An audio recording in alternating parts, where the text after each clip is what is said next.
এক বান্ধবী আমায় জিজ্ঞেস করলো, এই বান্ধবী শোন। তা আমি বললাম কি?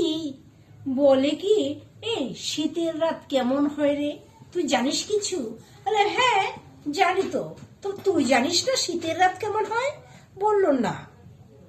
আমি বললাম, শীতের রাত ঠিক এমন হয় যখন দেখবি কথা বলার সময় শুধু মুখ দিয়ে ধোঁয়া বেরোচ্ছে।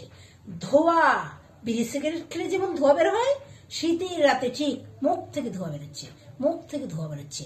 আর সেটাই হলো গিয়ে শীতের রাত। আর যখন কম্বলকে জড়িয়ে নিয়ে শুয়ে থাকবি, সেটাই হলো শীতের রাত। এবার বুঝলি তো বান্ধবী, তুই তো বোকা কেন রে? শীতের রাতও বুঝিস না? ভাবতেই আমার অবাক লাগে।